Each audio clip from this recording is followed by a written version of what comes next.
Hello everybody and welcome to RPG Horror Stories. Today we have another story that has been recommended by Art Monso. And by the way, we're at 99 out of 100 subs for the Old Man Henderson tale. I've got most of it recorded. I say most, but I still have to do Director's Cut 2, 3, and 4 before I can even start editing this thing down.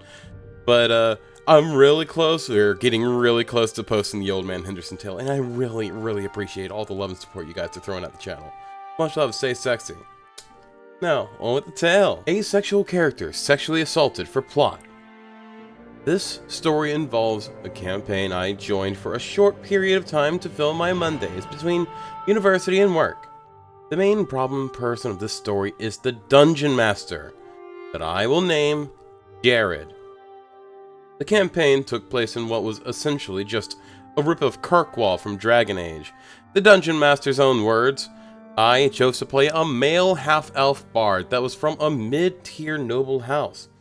He's been forced to hide his half-elf lineage, lest he be thrown into the alienage, the segregated portion of Kirkwall where the elves lie in poverty. My character had left his parental home to experience life and escape the manor he was almost always forced to reside in. He became a bard because of his love of music and would spend a great deal of his time trapped inside his home, sitting on his windowsill listening to the street musicians outside the grounds of his home. This characterized my character as a sheltered, somewhat naive noble who wasn't fully aware of the struggles of poverty that would be brought up back down to reality by the rest of the party. Although he was a bit jumpy because he was always told of the horrors of the streets. So I used the alert feat to flavor that. Then came the problem event. We were traveling through the Red Lantern District to talk to a fixer type character who could set us up with a job that would take us out of Kirkwall. The guy operated out of a bordello, and my character, I had decided, was a soft asexual. But I hadn't decided it was right to share that yet, as it's something I'm exploring myself. In this bordello, my character was more interested in the actual dances the women were performing. I even specifically had him comment, "Wow, that must take a lot of strength to pull yourself around a pool like that." After setting up the job with the fixer, we were told to enjoy ourselves, and each of the male characters is given a woman to fade to black with for the night. A drow woman approaches my character and my character responds with, "Oh no, thank you." Jared raises an eyebrow and is like, "Really? She's gorgeous and it's free." I just respond, "Oh, I'm aware. Still, no thank you." Jared then replies, "But you're a bard. Come on, dude, this makes no sense." I was confused why he was pushing so hard to have me boink this lady. Yeah, we're already starting off with a very bad situation. It's very obvious that this is not consensual for the player, and the DM is pushing it. The DM is supposed to be the equalizer between conflicts.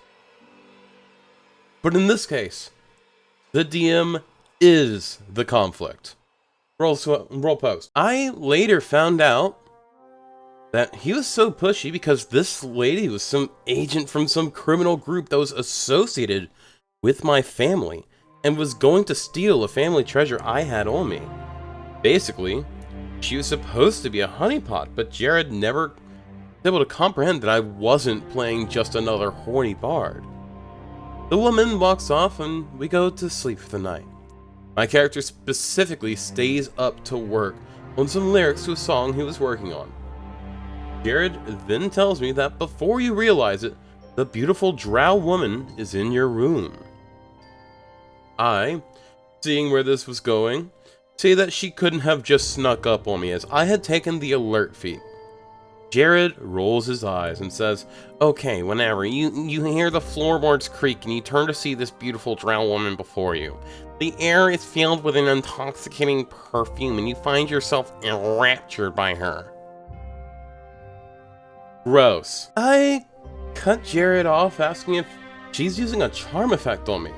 He responds that she's using Charm Person, and is about to continue when I respond that I get to roll a saving throw at least.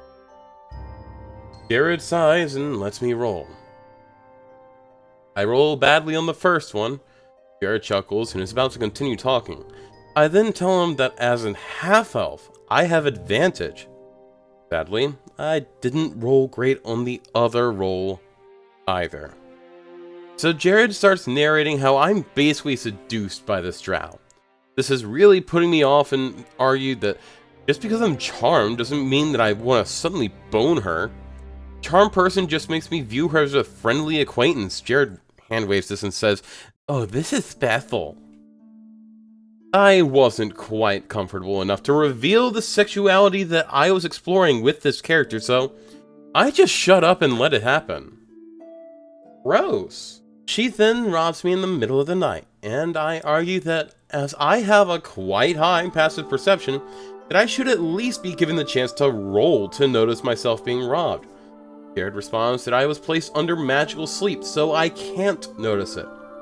I immediately respond that as I am a half-elf, I cannot be put to sleep by magical means.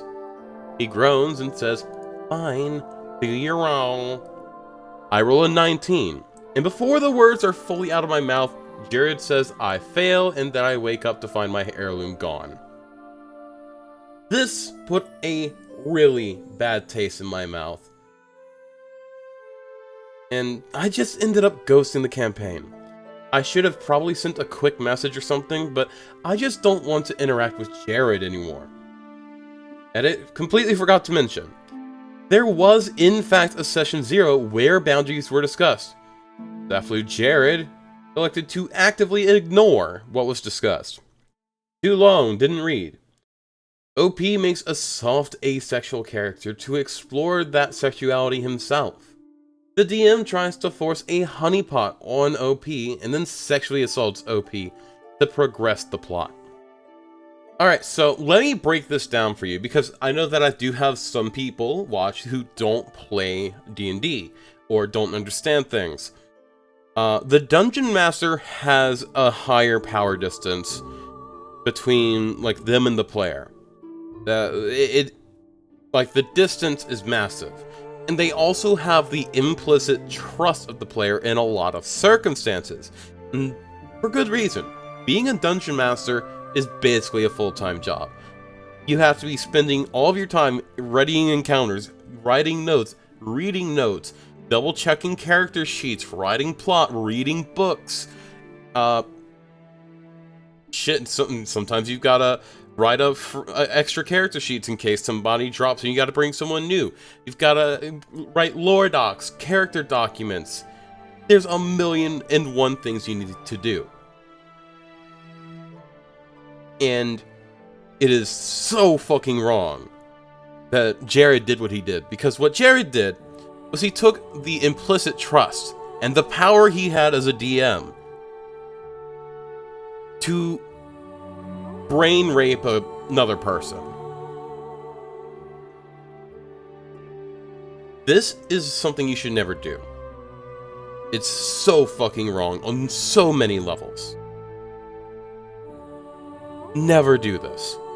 They had session 0. That's good. That's good. They had session 0. But boundaries were set in session 0 that Jared proceeded to ignore and almost weaponize against the player. Don't be a Jared. Because listen, Jared's a fucking pedo-dwarf. Jared doesn't deserve the seat. And I cannot fault OP. I personally say that if you have set your boundaries in session 0 and they are being ignored, you should leave immediately. But here's the thing, I wouldn't personally have felt like my boundaries had actually been ignored or breached once I rolled that 19. Jared was like, yeah, no, you fail. And here's another thing you've got to think about. What is that set if you have a massive bonus on your passive perception and you get to roll for check active perception? You can't roll lower than your passive. You roll a 19, one below a 20, at the beginning of your campaign, and you can't succeed. Because the DM is so hell-bent on things being his way, ice or high water, it's wrong.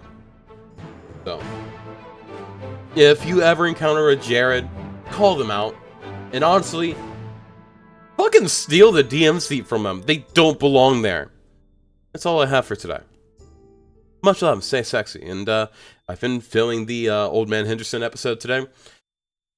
We're a lot of the way through it. I am at Director's Cut 2. That's what I have to read next. 2, 3, and 4, and then I can edit the video down. It's probably going to be an hour long. It's going to be a long video, but hey, when it's a milestone, not going to be a long video. And hell, I think it very much warrants it, being that it created the Henderson scale of plot derailment. So, much love and stay sexy. Hope to see you guys later.